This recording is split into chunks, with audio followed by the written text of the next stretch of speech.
My name is David O'Driscoll. All I know is journalism. Ever since I created my own school newspaper at the age of 12, all I've wanted to do is to find out about all of the interesting things in life and tell people about them. Some people have a particular disdain for individuals in my line of work, and I can't say I blame them. Most of my colleagues only care about shock value and clickbait.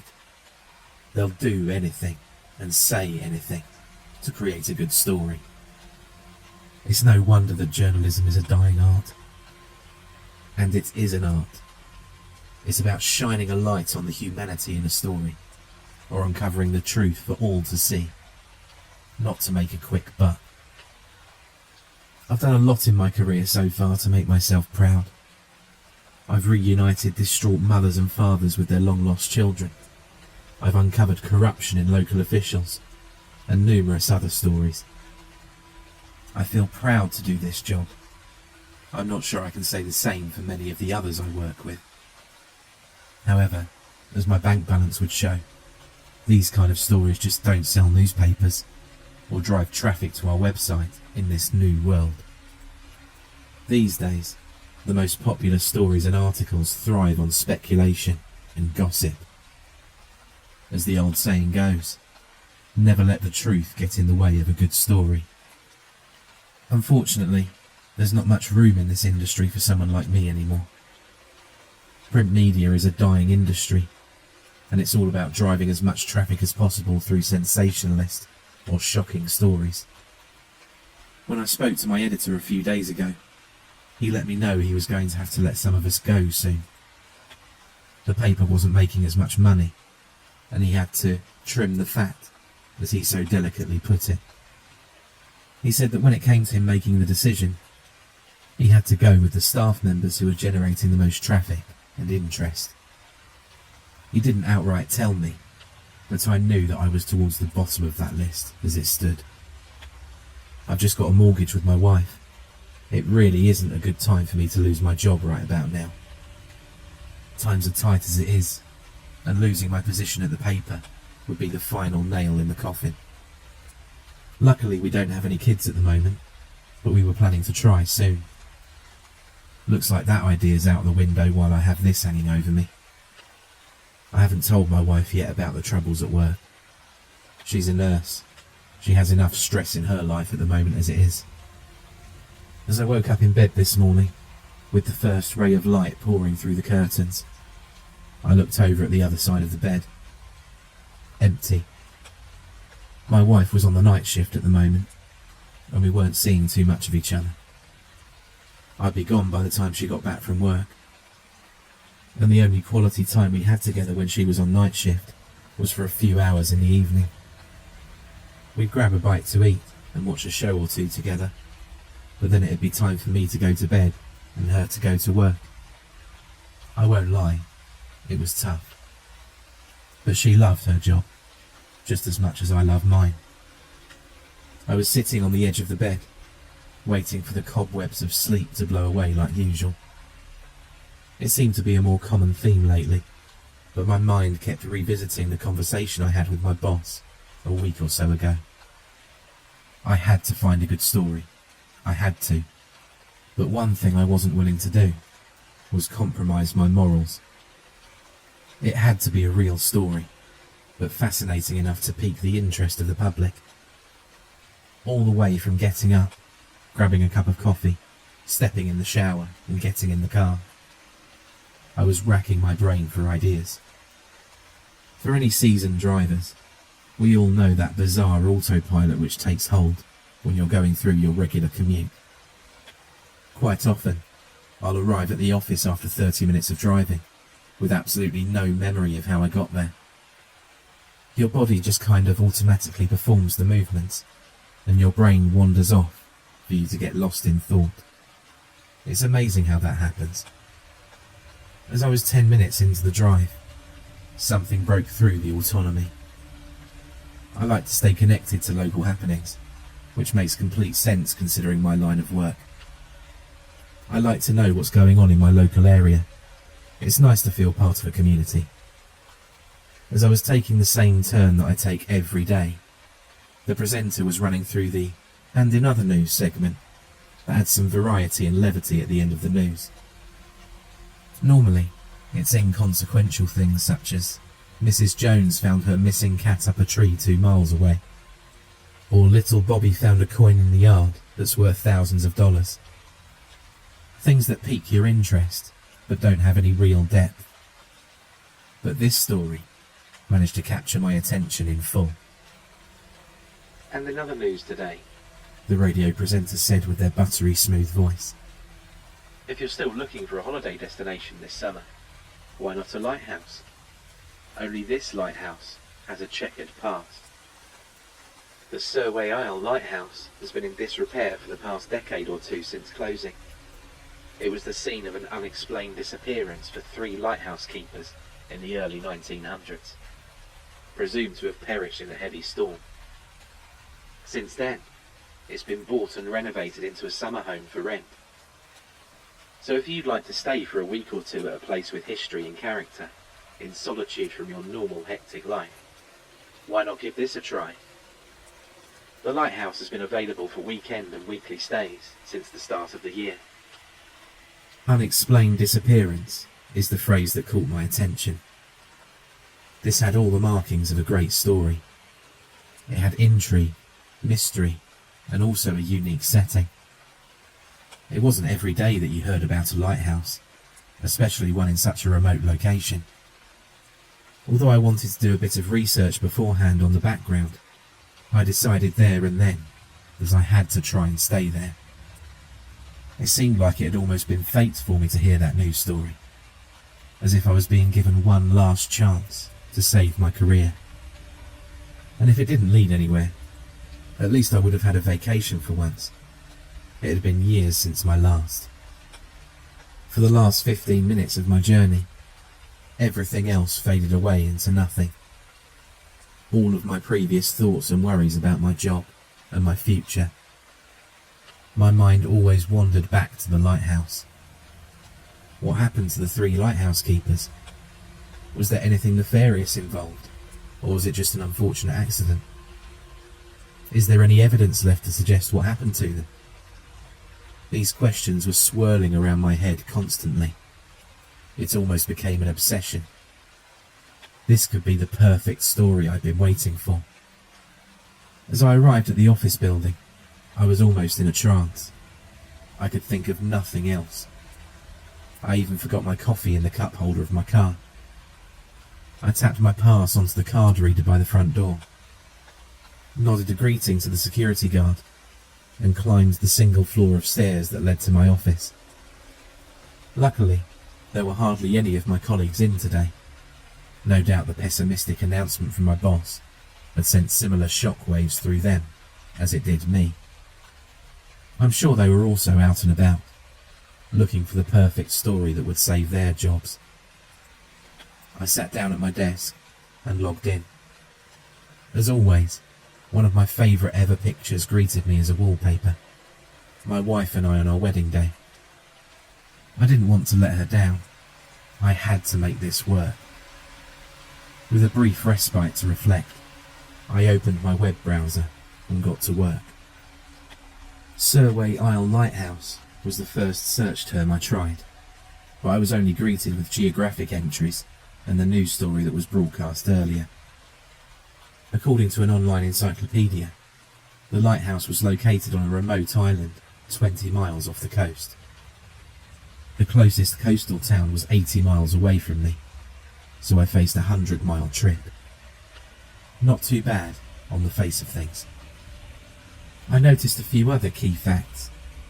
It was constructed in 1903 and apparently had a rudimentary set of railway tracks which were originally intended to provide provisions for the crew and fuel for the lights in the tower. As I scrolled down further, I found an entry called 1908 Crew Disappearance. This would hopefully tell me everything I needed to know. Apparently, the lighthouse had been manned by 3 men, James Russell, Thomas Blake, and William Callahan.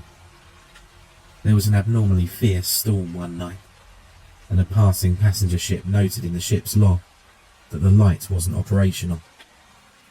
It had to dock at a nearby town to continue its journey once the storm had passed. Once the storm had cleared a few days later, a rescue boat was launched to Surway Isle to investigate the cause. Upon disembarking the vessel, it was found that the entrance gate to the main compound and the main door were both closed. In addition, the beds were unmade, the clock on the kitchen wall had stopped, the table was set for a meal that had never been eaten, and there were several chairs toppled over. After a lengthy investigation by the rescue crew, no sign was found of the missing lighthouse keepers. A later investigation by the police also drew no leads. Their disappearance was eventually ruled as accidental deaths due to being blown over the cliffs or drowning, despite no bodies being found. The lighthouse was closed for a year or two while investigations were carried out, but once they'd ended, a new crew was installed, and that was that. There weren't any other strange occurrences until the lighthouse was closed in 1989. It lay in disrepair until last year, when a local developer bought the site and renovated it. With that, I'd reached the end of the article. I clicked back to the search and selected the site for the news story. Scanning down the page, luckily they'd included a link to book a stay there. As the page opened, I must admit, they'd done a great job with the renovation. There were numerous pictures showing the lighthouse inside and out. Each room seemed to have a perfect blend of modern comfort and preserved history. It was exactly the kind of place that could inspire a captivating piece, not just about its past, but about the experience of staying in such a place. I clicked on the booking link, and to my surprise, there was a vacancy for the upcoming weekend. I hurriedly entered my details and reserved a 3-night stay. The anticipation and excitement began to build, overshadowing my previous worries. This was it, my chance to find a story that could not only save my job, but reignite my passion for journalism. The next few days passed in a blur. I packed my bags with essentials, including my trusted voice recorder, camera, and notepad. I didn't tell my wife about the specifics, just that I needed to go on a work trip that could potentially secure my position at the paper. She gave me a reassuring smile, wished me luck, and told me to stay safe. On Friday morning, I loaded my car and set off towards the coast. The drive was serene, the countryside rolling by in lush greens and blues, a stark contrast to the urban monotony of my daily commute. The further I drove, the more isolated it became. By the time I reached the small coastal town where the ferry to Surway Isle was docked, it felt as though I'd stepped back in time. I boarded the ferry, a small vessel that looked like it had seen better days. The captain, a grizzled old man named Joe, seemed amused when I told him I was headed to the lighthouse. "Not many folks go out there these days," he said, his voice rough and seasoned by the sea air. "You sure you know what you're getting into?" I smiled and nodded, though a small part of me wondered if I did. As the ferry pulled away from the dock, the town quickly receded into the distance, replaced by the endless expanse of the sea. The journey took about an hour, and as the island came into view, I felt a shiver of anticipation. The lighthouse stood tall and solitary on a cliff, its white and red stripes stark against the grey sky. Joe helped me to unload my bags and wished me good luck. "I'll be back on Monday to pick you up," he said. And with a final nod, he was gone, the ferry shrinking into the horizon. Standing alone on the dock, I looked up at the path leading to the lighthouse. The air was crisp and salty, and the only sound was the distant crashing of waves against the rocks. I hoisted my bags and began the walk up the narrow, winding trail. The closer I got, the more imposing the lighthouse appeared. It was beautifully restored, but its history seemed to linger in the air, heavy and almost palpable. I reached the main door, retrieved the key from the lockbox as instructed, and stepped inside. The interior was just as charming as the photos suggested. The walls were adorned with vintage maritime decor, and the furniture was a blend of antique and modern comforts. I spent the first hour exploring the rooms, getting a feel for the place. The kitchen was well stocked, the living room cosy, and the bedroom offered a breathtaking view of the ocean. I spent the rest of the time with the rapidly fading light, taking notes and photographs, capturing every detail. As evening approached, I made myself a simple dinner and settled in the living room with my laptop. I began drafting the outline of my article, weaving together the facts I'd gathered with the ambience of the place. There was something about the isolation and the history that felt almost magical, and I wanted to convey that in my writing. I decided that I'd explore the rest of the island tomorrow, once morning had broken. As night fell, the atmosphere shifted.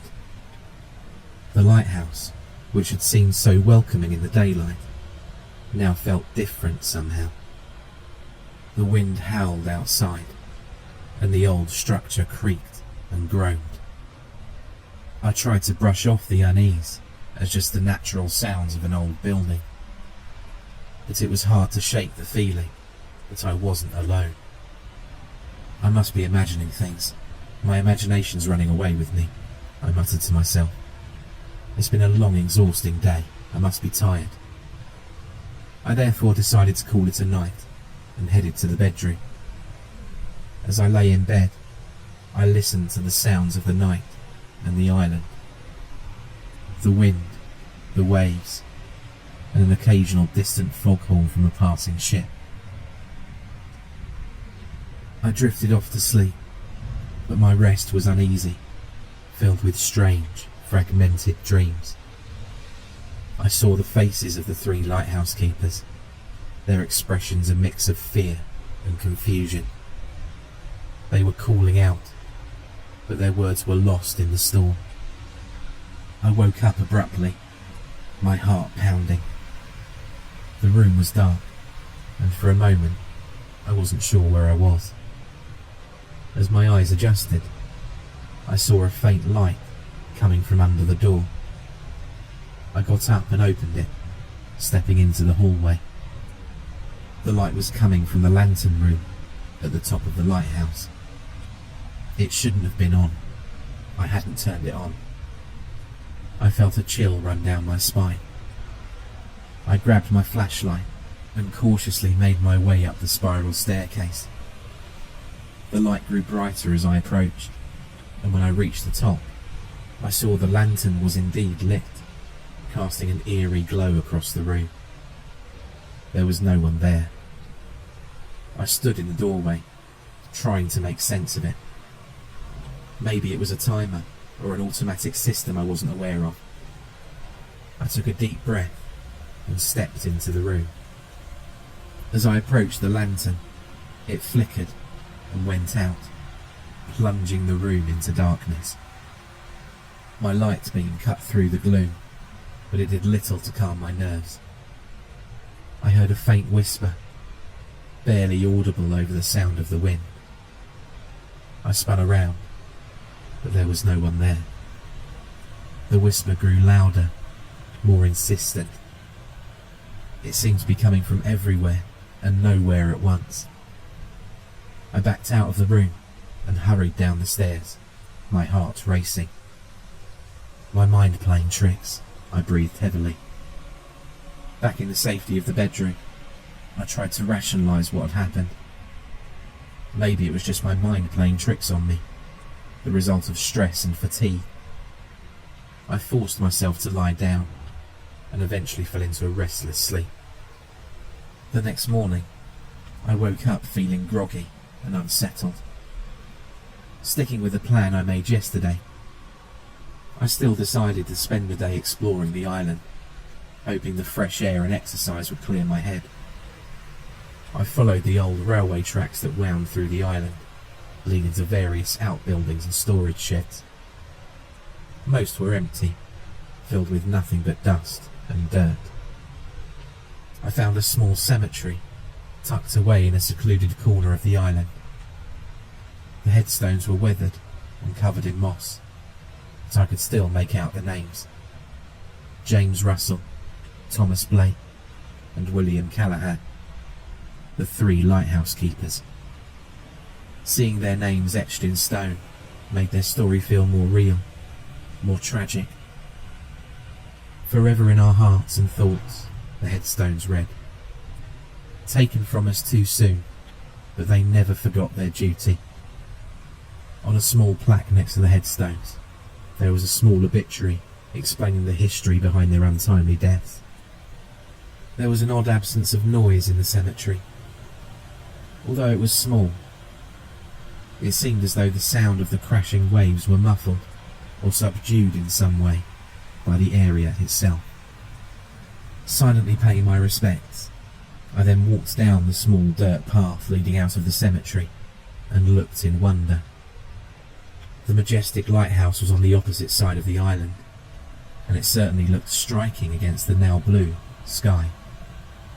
If I wasn't eager to carry on my investigation, it'd be a perfect day for a nice picnic and some sunbathing.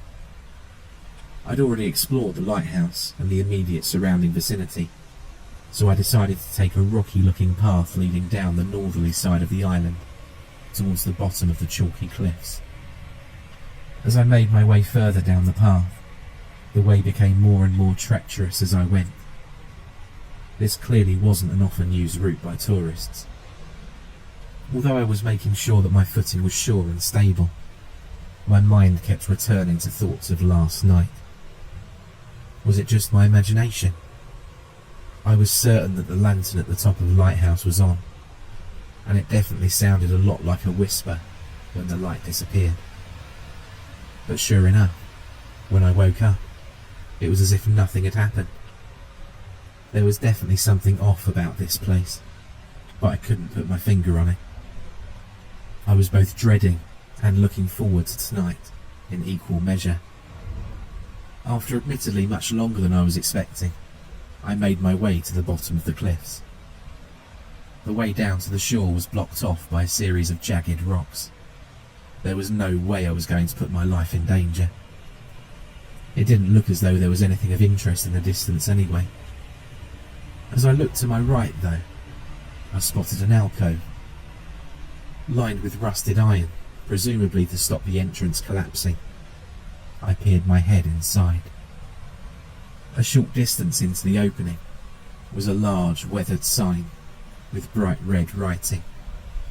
It read, "Warning, do not attempt to go any further. Cave prone to collapse." As my eyes began to adjust to the light, I could see the way ahead was completely blocked by boulders. It wasn't surprising. I imagine the opening would have been exposed to the waves in very severe storms. Although my curiosity was pricking at me to try clearing the rubble, self-preservation prevailed. I wouldn't be able to write the article if I was dead. So I decided to leave it be and returned back up the rocky path towards the lighthouse. As the ground started to turn from red and brown to green, I looked towards the horizon. The azure blue from earlier had given way to a fierce red. The sun was beginning to disappear over the horizon. As I marvelled at the beautiful colours, I could see there were worryingly dark grey storm clouds gathering in the distance. I'd have to call today's exploration to a close. I didn't want to be the next victim, if it was in fact a storm that killed the 3 lighthouse keepers all those years ago. When I returned to the lighthouse, all in all, it was a very subdued evening. There was some light rain outside, but nothing world-ending. The soft pitter-patter against the window provided a relaxing backdrop for me to continue writing some of my article on the laptop, and eventually retire to the bedroom with a herbal tea to settle in with a good book. When you don't have internet or a TV to help you pass the time passes surprisingly slowly. I'd been reading for what felt like hours, but when I glanced at the clock on the wall, it only showed 9:30. It was an exhausting day full of walking and exertion, so when my eyelids began to droop, I took that as a sign to call it a night. I had one more day to uncover any mysteries, if in fact there were any. But I wasn't sure there was much else to explore on the island. It was only small. But I still had a splinter in my mind, nagging at me that there was still something I'd missed. And so, I gave in to sleep. I awoke to a crescendo of noise and light. Although I was relatively insulated and protected in the bedroom, I could still see bright flashes of white light exploding from underneath the door. The sea was crashing loudly against the rocks, accompanied by the deep, guttural rumbling of a thunderstorm. Grabbing my phone as a flashlight in case I needed it, I gently pushed open the bedroom door. The display on my phone was reading 1:43 a.m. As each flash illuminated the living quarters below the tower, I could see that something was amiss. Gone were the modern comforts and fittings from the refurbishment. Instead, it felt like I'd gone back in time. The stylish dining table had now been replaced by a rustic, splintered construction, and the comfortable seats were now basic wooden chairs. An earthy scent filled my nostrils. As I shone my flashlight onto the table, I could see 3 bowls of stew sitting on the table, with loaves of bread and old-fashioned cutlery. My mouth hung open in astonishment. Is this a dream? I tried pinching myself, but nothing happened. This had to be real. I felt like I'd gone back in time 100 years. I rushed up the spiral staircase leading to the lantern room at the top. This time, unlike last night, the lantern wasn't on. But it was easy to find my way around due to the cacophony of light and sound all around me from the storm. Looking out of the windows surrounding the tower, all I could see was an explosion of froth, foam and sea spray. Judging by the sound, the waves were battering the island with all of its might. My eyes began to be drawn, however, to 3 silhouettes standing at the top of the cliff, overlooking the ocean. My breath caught in my throat as I peered closer, trying to make out more details in the fleeting light provided by the storm's violent flashes. The figures stood motionless, their forms almost blending into the rugged landscape. They seemed to be looking directly at me, though I couldn't see their faces clearly. Although I couldn't make out their facial features, with each flash of light, I could see more details. Old-fashioned oilskin coats adorned their rugged bodies, and wiry beards hung heavily from their faces. I knew in my heart that these must be the ghosts of James Russell, Thomas Blake, and William Callahan, the doomed lighthouse keepers that disappeared all those years ago. Strangely, I didn't feel scared looking at them. They exuded a profound sadness, almost melancholic. I didn't want to head outside of the lighthouse due to the ferocity of the raging storm outside, but instead I continued watching in amazement from the tower. What do they want from me? Why are they here? I whispered to myself, my voice swallowed by the storm. The figures continued to stare up at me, motionless and silent. Then, almost in unison, they raised their arms and pointed down the cliffside. Their movements were slow, deliberate, as if they were showing me the way. After a brief moment, they dropped their arms back down to their sides and began to march slowly along the cliff edge and down the path. The last I saw of them was their oilskin hats passing behind the cliff top and below. Although the pull of curiosity was almost irresistible, my brain overruled my heart. I'd be taking my life into my own hands if I was to traverse down that path in such a fierce storm. I didn't get a wink of sleep for the rest of the night. I stayed huddled at the top of the lighthouse, every minute wishing for the storm to pass and morning to break. After what seemed like an eternity, the first light of dawn began to creep over the horizon. The storm finally abated. Utterly exhausted, but driven by an insatiable curiosity, I decided to follow the path the ghosts had taken, without even having anything to eat. As I travelled back down the spiral staircase into the living quarters, everything was now back to the way it was. There was no food on the table now, nor any of the splintered furniture. In their place was the rustic yet modern fixtures and fittings from the refurbishment. I still had no idea whether last night was just a dream. I just had to find out, one way or the other. I donned a raincoat and made my way out of the lighthouse. There was still a light drizzle in the air, but the storm had definitely passed. I could see the sun start to break through the clouds in the distance. The island was eerily quiet, the only sound being the distant, calming rush of waves. My feet felt heavy on the damp ground as I carefully made my way down the cliffside path the haunting figures had pointed to. The storm had left the path muddy and treacherous. Each step required caution to avoid slipping on the wet rocks. Despite the difficulty, I felt a strange sense of purpose, as if the spirits of the lighthouse keepers were guiding my steps. As I gingerly approached the alcove again, I immediately spotted that there was something different.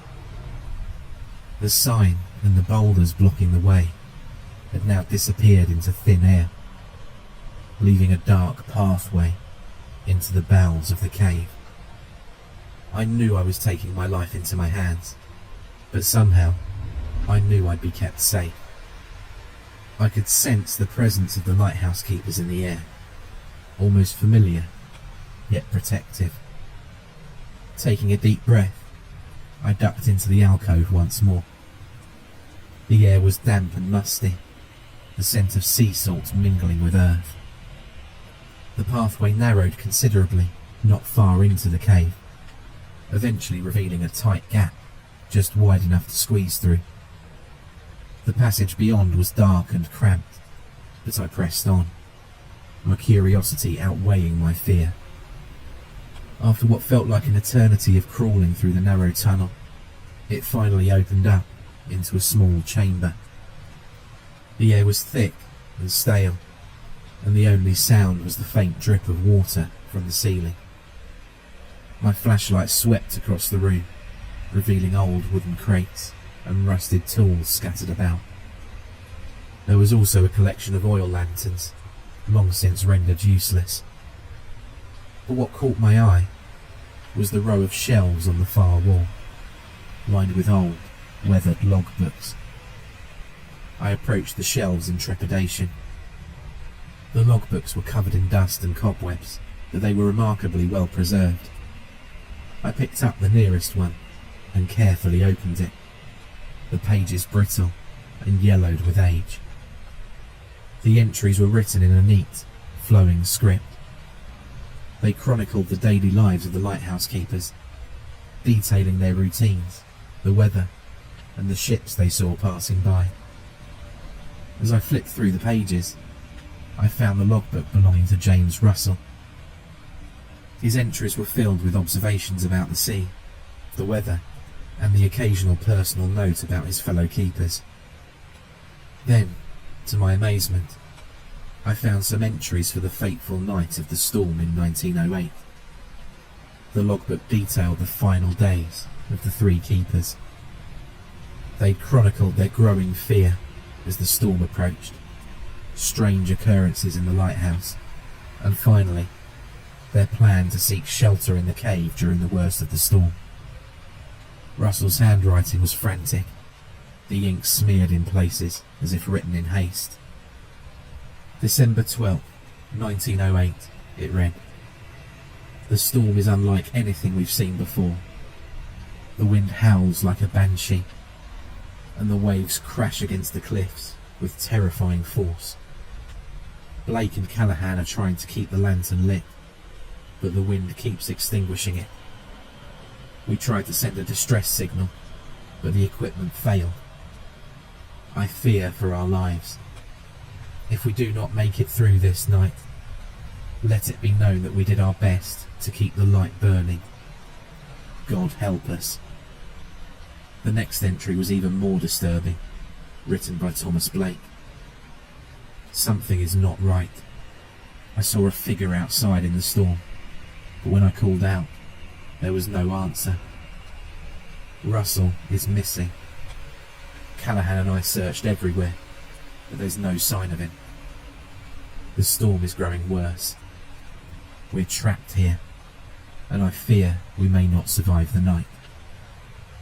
The final entry was penned by William Callahan, and it frightened me to my core. Blake is gone, it read. One moment he was beside me, and the next he vanished into the storm. I'm alone now. The light has gone out, and I can hear voices calling to me from the darkness. They're not human. If anyone finds this, know that we did not abandon our post. There is something on this island, something ancient and malevolent. Pray that it does not find you. My hands trembled as I closed the logbook. The story was far more sinister than I'd ever imagined. The disappearances weren't just a tragic accident. There was something malevolent at work on this island. The spirits of the lighthouse keepers had tried to show me the truth, to warn me. I knew I had to get back to the mainland and share what I'd found. This story was more than just a mystery. It was a revelation. As I carefully made my way back through the tunnel and up the cliffside path, I felt a sense of urgency. The storm had passed, but the darkness that had claimed the lighthouse keepers was still out there. Back at the lighthouse, I packed my things quickly, pausing only to take a few final photographs and jot down some last notes. The ferry wasn't due until the next day, but I couldn't stay here any longer. I knew that I had one more night to stay here, but in my soul, I felt as though the entity mentioned by the lighthouse keepers would make an appearance tonight. Don't ask me how I knew, but I felt more than anything that if I stayed one more night, I'd meet the same fate as the doomed keepers. I made my way to the dock, hoping to flag down a passing boat or find some other way off the island. Luckily, I managed to flag down a passing fishing boat and make my way to the mainland. I sat in a hushed and reflective silence as we traversed the water. I think I was still in shock from the events of the past few days. I drove home like a madman. Although my stomach was growling at me in hunger, I had to finish my article while it was fresh in my mind. But almost more importantly than that, I had to make sure that no one else could be a victim to the entity or being that the lighthouse keepers spoke about. When I finally arrived back home, I wrote furiously, pouring everything I had into the story. I recounted the history of the lighthouse, the tragic disappearances, and the chilling entries in the logbooks. I included my own experiences, the eerie events of the nights I spent there, and the ghosts that had guided me to the truth. I knew that this would be viewed with skepticism, but it was the truth. It's always been about the truth. I worked into the night. I was determined that I had to tell their story. By hell or high water, this would be the best article I'd ever written. Back at the newspaper office the following morning, my editor was stunned by the depth and detail of my story. It was published as a special feature, and the response was overwhelming. The public was captivated by the mystery of the Surway Isle Lighthouse, and I was hailed for my investigation skills. There were still many comments expressing disbelief, but I knew this was real. Whether they believed me or not was up to them. To ensure that their fate remained undisturbed, and to ensure that no one else was put in danger, I informed the authorities of my findings, and that the location was unsafe for anyone to stay at. Of course, though, my pleas focused on the unsafe cave and jagged rocks on the shore, rather than the entity mentioned in the lighthouse keeper's logs. Despite my pleas to the contrary, they insisted they perform an investigation of the island to corroborate my story. Thankfully, their investigation was completed without incident. Strangely though, having investigated the cave, they couldn't find any indication of the ancient logbooks that I mentioned to them. According to them, the path was blocked off by immovable boulders. However, to my relief, they condemned the area due to endangerment to human life. They ruled that the cave was prone to further collapse at any moment, and that the cliffs were unstable. All ferries and vessels were forbidden from travelling to the island from that point onwards. Much to the annoyance of the property developer, the lighthouse was also condemned and ruled as unsafe. It was therefore ruled as derelict. I'm sure the developer was given a tidy sum from their insurance, but they were no doubt cursing my name. But I didn't care. The important thing was that no one else would be put in danger. I also thanked my lucky stars that I managed to escape with my life, and I didn't meet the same fate as the lighthouse keepers. Despite the closure of the lighthouse, the story of Surway Isle continued to captivate the public's imagination. My article sparked a renewed interest in the island's history, and people from all over began to speculate about the mysteries that lay hidden within its shores. And so I started work with a brand new vigour. I couldn't wait to uncover the next great story. But almost more importantly than that, I was pleased to have honoured the memory of James, Thomas and William. Something had happened to them that fateful day. It wasn't an accident. But beyond all of that, I still had something nagging away in my mind. I still felt that I hadn't discovered the true secret of the island, the malevolent and ancient entity mentioned by the lighthouse keepers. As I sat there, watching the number of views and comments on my story increase by the minute, I knew deep down that I would return to the mysterious island one day to finish what I'd started.